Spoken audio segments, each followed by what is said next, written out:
Welcome back to another episode of ROC Boys Football. It is finally approaching NFL draft season, mock draft season, if you will.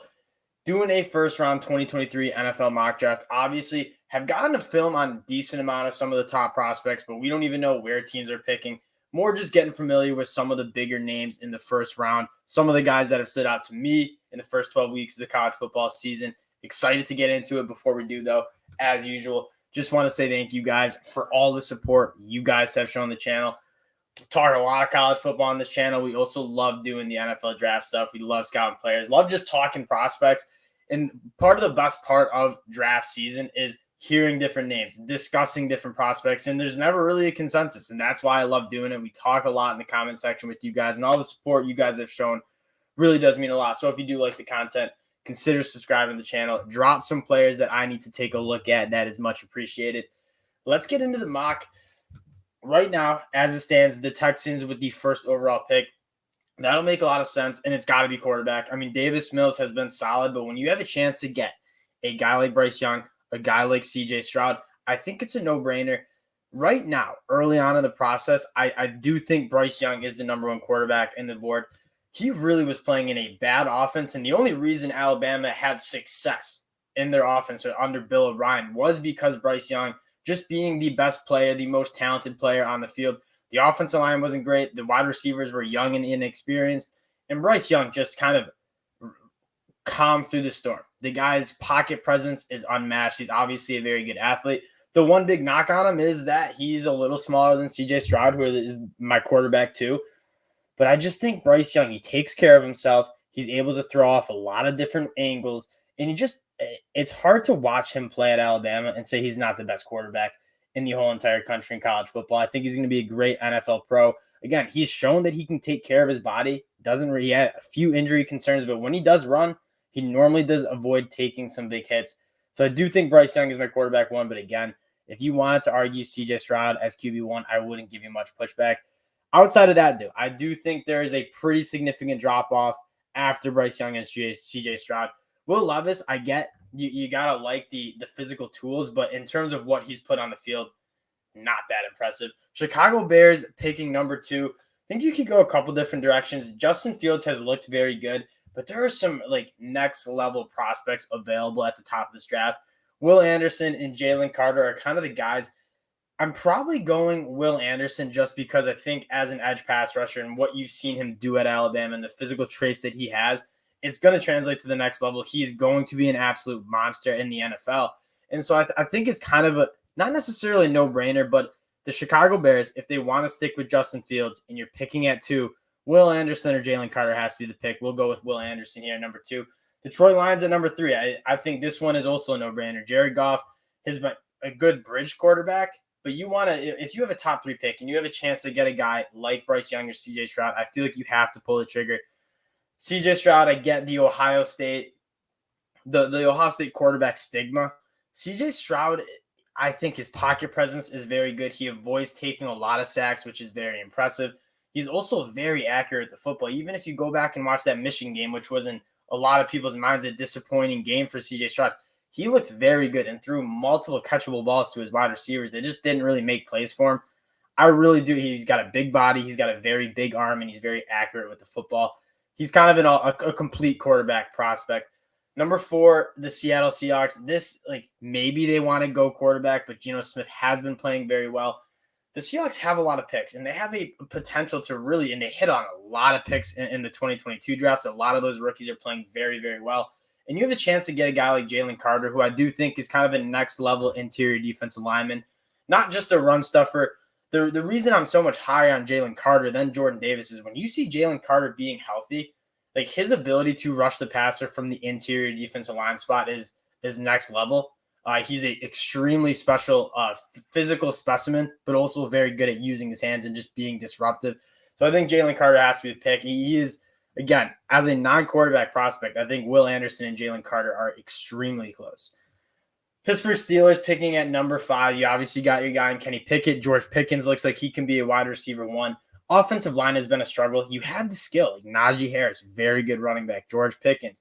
Kenny Pickett, he's looked pretty solid at times. I think you want to help protect him. Peter Skoronski is probably my pick.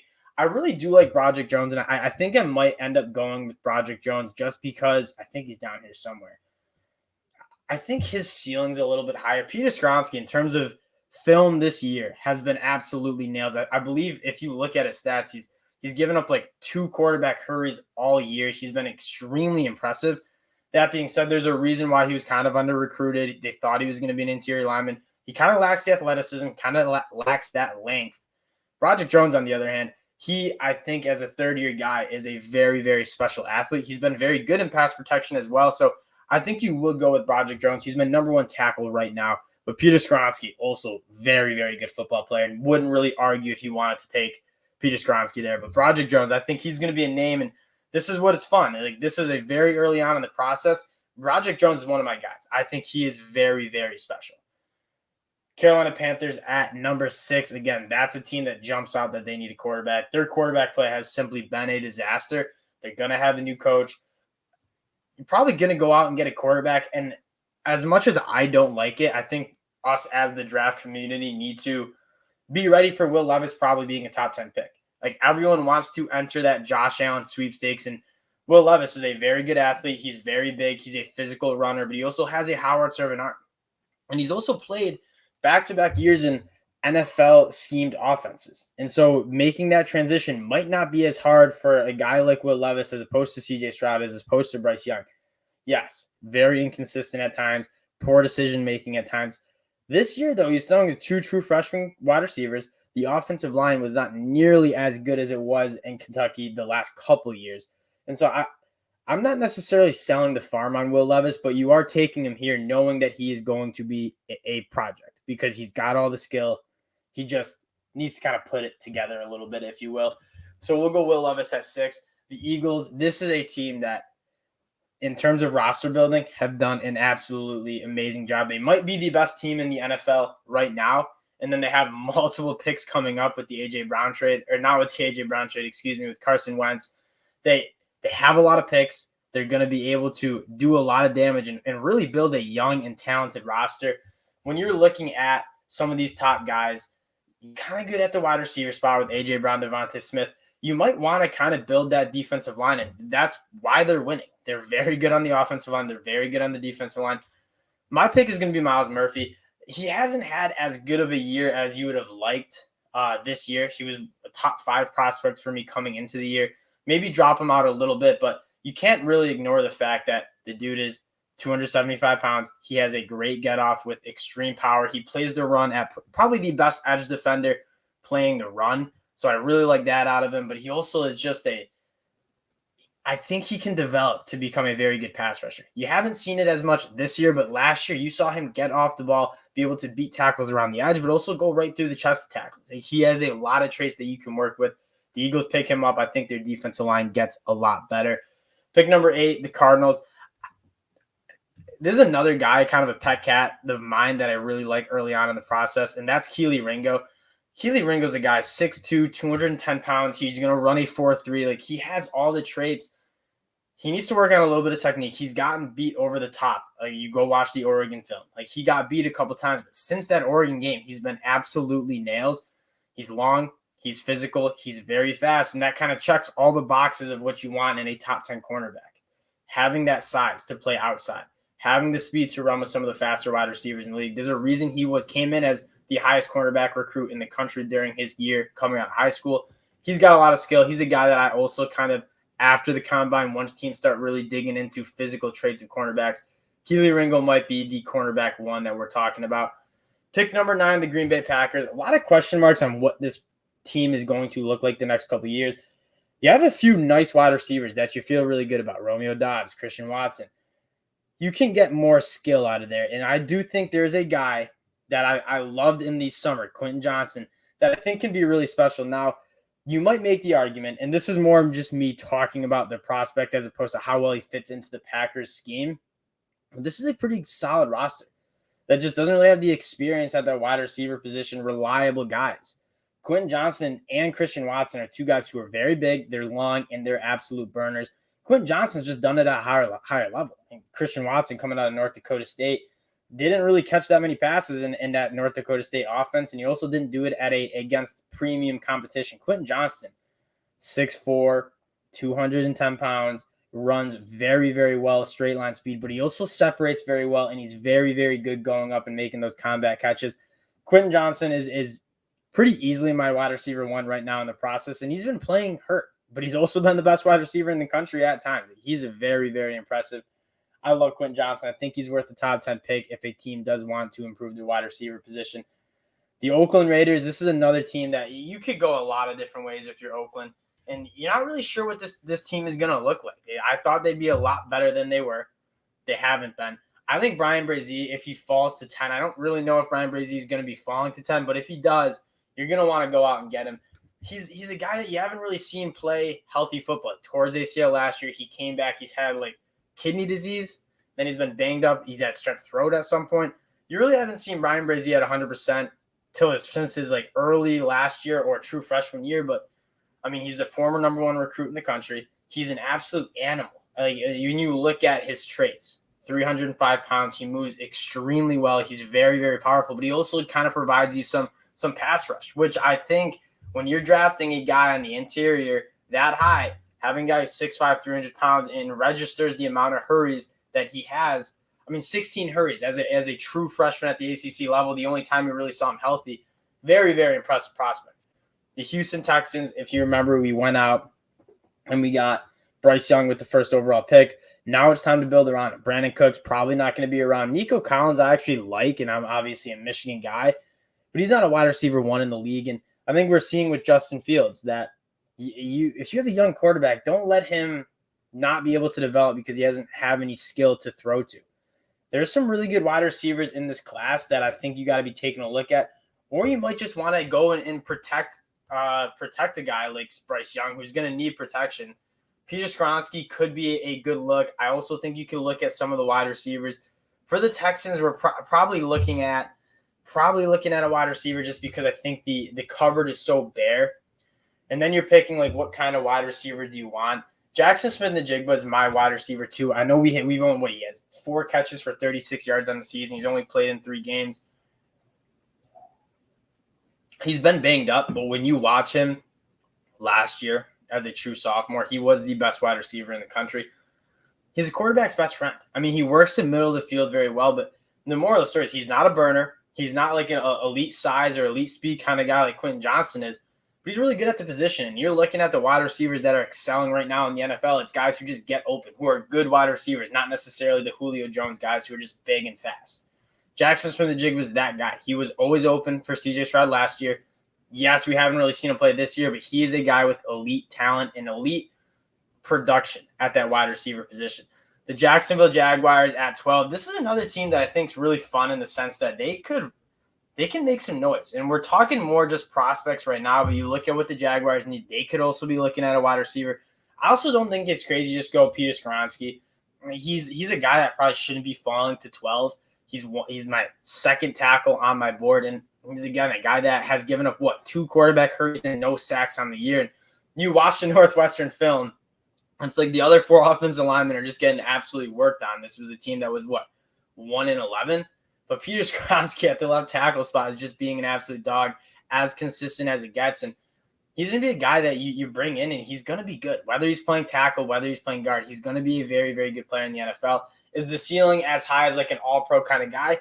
Maybe not so much for a guy like Broderick Jones, but Peter Skoronski is a very, very solid tackle. And when you look at what you want to tackle, you want a guy that's reliable. Peter Skoronski is that dude. Detroit Lions at 13. This is a team that you get your quarterback early, and then you just want to build a defense. The skill talent on the Detroit Lions on the offense side of the ball has been great. The offensive line is great. You have some running backs that you like. You like Amon-Ra St. Brown as kind of your wide receiver 1. He's been very, very good.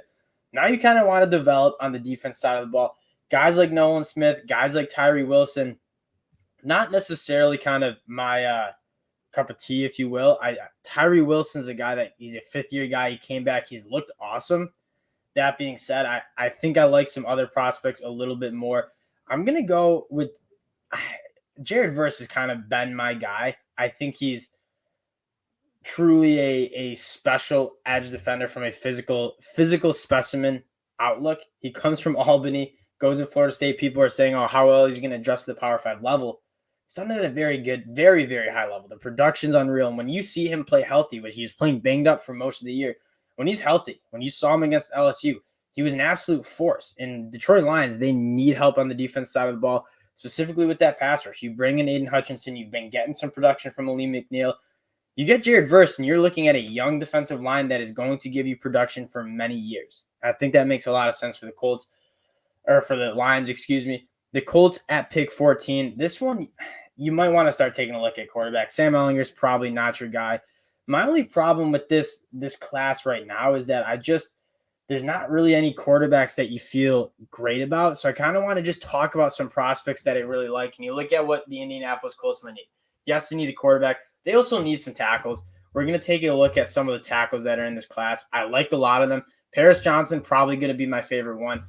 Paris Johnson is a phenomenal athlete. His get-off the ball is very good. He's got great feet. He just needs to work on the anchor a little bit. You saw when he was going up against Aiden Hutchinson last year, he needed some work on it.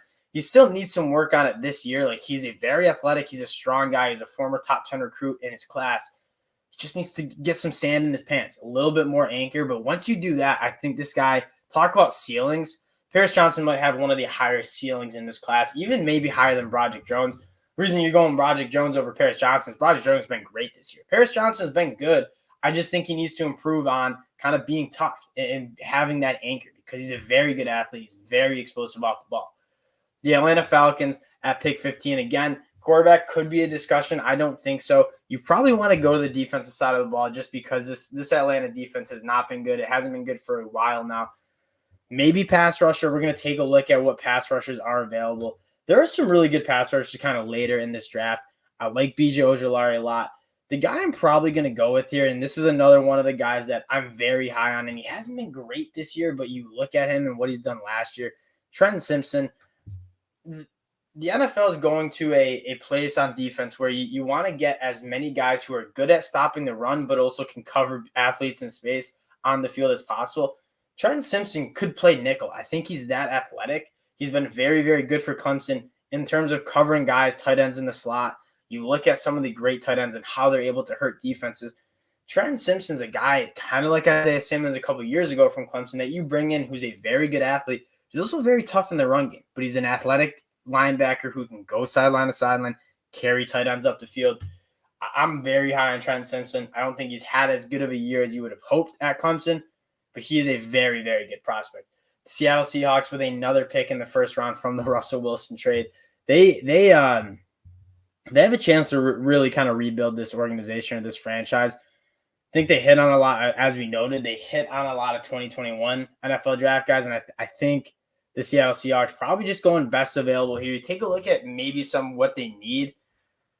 Yeah, you're thinking quarterback if Geno Smith's not the future, but you're also looking at some really, really talented prospects in this class towards like the back end. I like Brian Branch a lot. B.J. Ojulari a lot. I know you got Kobe Bryant last year, but I really, really like what Joey Porter Jr. brings to the table. And you get a guy like Tariq Woolen, like Kobe Bryant, and now you add Joey Porter. You're looking at some DBs who Tariq Woolen and Joey Porter Jr. Yeah, Tariq Woolen kind of coming in raw, but very, very big, very, very long. Joey Porter Jr., very long as well. In terms of boundary cornerbacks, there's not many cornerbacks I like more in this class. LA Chargers picking at pick 17. This is another spot that you could kind of discuss where they should go or where this organization should go. I think you got to be looking at wide receiver here. Justin Herbert, he's one of the best quarterbacks in the whole entire country. But when you see how much he struggled when guys like Keenan Allen got hurt, you kind of want to add some more weapons to that offense.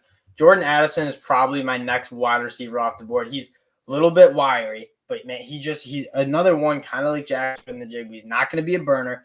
He's very, very smooth out of his breaks. He creates separation at a very, very high level. And when you watch him, you just know he's a good wide receiver. It doesn't take your rocket scientist to look at him and say he's going to be good at the next level. Whether he's going to be like an all-pro kind of guy like I think Quentin Johnston could be, maybe debatable, but he's going to be a very good wide receiver at the next level. New England Patriots, again, this is a Mac Jones. I think wide receiver probably jumps out at you because he's not throwing to guys that are very good. And there are some wide receivers. This wide receiver class is probably a little bit more disappointing than you thought it would be in the summer. But there are still some wide receivers that I do really, really like. And maybe you guys can help me out and let me know in the comment section what are some of your favorite wide receivers. A guy like Josh Downs, I'm in love with. He's primarily takes his reps from the slot. But again, I don't think that's as big of a knock as it used to be. Because like the slot wide receiver in this league is very, very important. And having a guy that is so slippery, so good at creating separation, so good at creating after the catch, and really cleaned up the drops this year. I mean, they went to Josh Downs a lot, and he came through a lot. You look at why UNC had one of the best offenses in the country. Drake May was good, but you're pairing Drake May up with one of the best wide receivers in the country in Josh Downs. I'll probably go Josh Downs here. Tampa Bay Bucs, this is a very, very disappointing season for them. I think you could go a lot of different ways. You kind of look at some of the things they need. Quarterback with Tom Brady. You're probably not going quarterback right now, but you're taking a look at cornerback. You're taking a look at edge. Right now, I'm probably taking a look at this edge spot just because I think this position is very, very exciting. And Andre Carter, I want to talk about him. Not a guy that I'm in love with. He hasn't been great this year when you watch him. He was really good last year, and he's got the length. He's obviously a guy that's 6'7", 265 pounds. He has that length that you're looking for, but I think there's some edge guys that I like a little bit more. B.J. Ojulari, I think, is going to be a very good pro. I don't know if he's worth a top 20 pick. Isaiah Foskey, I really like. Nolan Smith is a guy that he's a physical specimen, and he's very, very good against the run. You're just not really sure. He's 235 pounds. He hasn't been an elite pass rusher. And when you're taking an edge guy in the top 20, you want him to be a good pass rusher. I'm probably going with a guy who's shown that he can rush the passer at a little bit of a higher level, and that is B.J. Ojulari. I mean, you remember his brother the last couple of years from Georgia. I really do think that would be kind of a nice pickup for the Bucs. Looking at not the Redskins, the Washington Commanders now, could go a couple different spots. I think cornerback is a position that you're probably looking for, and this is a position that's really good. Cam Smith from South Carolina, he's okay. He's just really handsy at times. Clark Phillips is a guy that I really, really like from Utah. And then Emmanuel Forbes, and I'm probably going to go with a guy like Emmanuel Forbes or Devin Witherspoon. Devin Witherspoon was absolutely nails. I mean, the passer rating when he's been targeted, 40 QBR for when quarterbacks target Devin Witherspoon. He's also a very handsy guy, but what he did at Illinois was plays a lot of man coverage. He plays a lot of press man. He's long, he's physical, and he's going to want to put your hands on you. And I'd rather teach a quarterback to be a little less handsy than teach him to be more physical. Devin Witherspoon, I think, is going to pick up a lot of steam as we talk about top corners in the NFL draft. Baltimore Ravens, think about what you want to do. I think the Baltimore Ravens might be a team that is probably competing for a Super Bowl, but they also could use some production, not necessarily a wide receiver, but just some talent on that offensive side of the ball. I also think they could go on. I mean, you probably could go edge there too, and there are a lot of good edge defenders. This one, I could probably go either way, and as much as you run the ball, I wouldn't argue against a guy like Bijan Robinson either. You know what? That might be the most fun pick, and I'm not a running back kind of guy, especially as a first-round pick, but when you're a team that runs the ball as much as the Ravens do, assuming you bring back Lamar, Bijan Robinson, he's not just a running back. He's a guy that can create out of the backfield. He runs – they've put him at slot. Like, they've motioned him out to the slot. He runs routes like a wide receiver. He's very, very impressive. I think this would be a very solid pick. The New York Jets, surprising a lot of teams or a lot of fans this year being much more solid. And the job that Robert Saleh has done, very, very impressive. Maybe looking at building around, I don't know if you're building around Zach Wilson, you might even want to go and you might even want to go and get another quarterback. I feel like Robert Saleh is going to want to go build on that defensive line. Whether it's edge, whether it's interior, I don't know. We'll take a look at kind of some of both of the prospects. I think this is probably the time you take Nolan Smith. Again, he's a former number one overall recruit. He's got the talent. He's got that physical juice. He obviously tore his pec, but a very, very solid player. The Cincinnati Bengals, I think you still want to get some offensive line depth. I'm going Anton Harrison. Anton Harrison needs to clean up the footwork, and I'm no genius on the footwork, but you can tell that his technique is a little sloppy, but he's very strong and he's very athletic. and you can get him in there and teach him how to play at a little bit of a higher level. The Giants, if you're not sticking with Daniel Jones, maybe you're looking at quarterback. I'm going to avoid taking any more quarterbacks just because I don't really have a first-round grade on any of these other quarterbacks. Probably looking at wide receiver. There are some wide receivers that I do like, and it might be time to take a guy like Kayshon Boutte, a guy that was formerly going to be a top 15 pick, really had a disappointing year, but he's a guy that we know how talented he can be. We know how dynamic he can be. This year, it's just been kind of tough for him. Denver Broncos at pick 25. You could go kind of a lot of different ways. This has been a gong show for the Denver Broncos. Maybe you take a flyer on Tyree Wilson, just the Texas Tech kid who is kind of a freak. I really do like Antonio Johnson in the sense that he can do a lot of different things for a defense. You might take him. You might take Antonio Johnson. He's a guy that I think he plays a lot of nickel. He's listed as a safety, but he's been playing a lot of nickel. He plays inside the box, and he's a guy. I accidentally took Jalen Jones. That's on me. It meant to be Antonio Johnson. Antonio Johnson's a guy that when you can tackle in the box and be so good in coverage, I think he's very, very interesting prospect. Tennessee Titans now at 26. It's probably Michael Mayer seems like a pick there, and I had a conversation with one of my friends about taking a tight end in the first round. Tennessee Titans want to run the football a lot, and they struggle to where you're going to get your athletes, where you're going to get your receiving production from. Michael Mayer, a guy that can block very well, 265 pounds, but he's also a freak in open space. He gets open, and he has great hands. I think that would make a lot of sense. The Dallas Cowboys, I think, could go wide receiver here just because outside of CeeDee Lamb, Michael Gallup's looks solid, but I do think they could kind of get better at that wide receiver spot. Parker Washington's kind of an interesting guy. You know who I think might get a little bit more traction as we get more into the draft season is a guy like Zay Flowers. I kind of more just want to give him a shout out as opposed to saying I want the Cowboys to take him.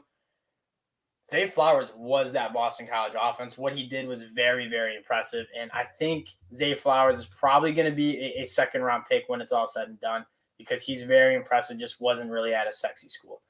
I think the Buffalo Bills, you kind of know you want to build that interior offensive line. And a guy like Andrew Voorhees, I had this queued up. I'm a Bills fan. Andrew Voorhees is a very, very powerful guy. And the Buffalo Bills want to get that run game a little bit better. There's no better guy in the country than Andrew Voorhees in terms of when he's running that stretch zone, like he moves people off the spot. I like Andrew Voorhees a lot. Dolphins pick forfeited. The Minnesota Vikings on the clock. This has been a very impressive team, and you might even go wide receiver here as well. If you're not, the thing is, I'm not sold on the Minnesota Vikings. They took Andrew Booth last year. I still think they can get better at cornerback, and right now, we're looking at a lot of cornerbacks who are really good on the board. Take a look at this cornerback position. Cam Smith, again, I like him a lot. I like Christian Gonzalez a lot. You know what I like the most, I think, is Clark Phillips. He's been 6 interceptions on the year. Yeah, he's probably going to play in the slot, but he's going to be a damn good slot cornerback for you. Kansas City Chiefs, this team is kind of a wagon on the offense side of the ball. You probably just still kind of want to keep getting guys on the defensive side of the ball. I like some of the guys. I think you also take a look at what you want in the cornerback safety room. Maybe build that offensive lineup. We're going to take another look at the cornerback. And this is maybe where you pull the trigger on a guy like Emmanuel Forbes, a very long guy with ball skills. Philadelphia Eagles at pick 31. This is an interesting one as well. They could go a lot of different spots. And again, it's rare to see a roster be this complete. Philadelphia Eagles, I know you got Cam Jurgens. You take a look at maybe some of the team, what they need. You want to keep building that off defensive line. That's kind of where they want to bread their butter a little bit. I'm probably going to go back to the cornerback just because I think there's so many good cornerbacks. And we'll go with Cam Smith, a guy that, again, been a little handsy at times, but he also just quarterbacks don't target Cam Smith because he's so good. And so that'll do it. The first 31 picks as the Miami Dolphins have forfeited a pick. It's very early on in the season. I kind of just wanted to jump on and talk a little bit about some of these prospects. So again, if you guys do like the content, consider subscribing to the channel. More importantly, though, just shout out some names in the comment section of who you think I should take a look at, what names that I maybe didn't mention that should have been mentioned as first-round picks, some of the guys that you think I might be too high on. that's why I make these videos. I love talking prospects. I love talking the NFL draft. So, guys, we appreciate you checking us out as usual. And if you do like the content, consider subscribing. We'll talk to y'all later as NFL draft season continues to heat up. Peace.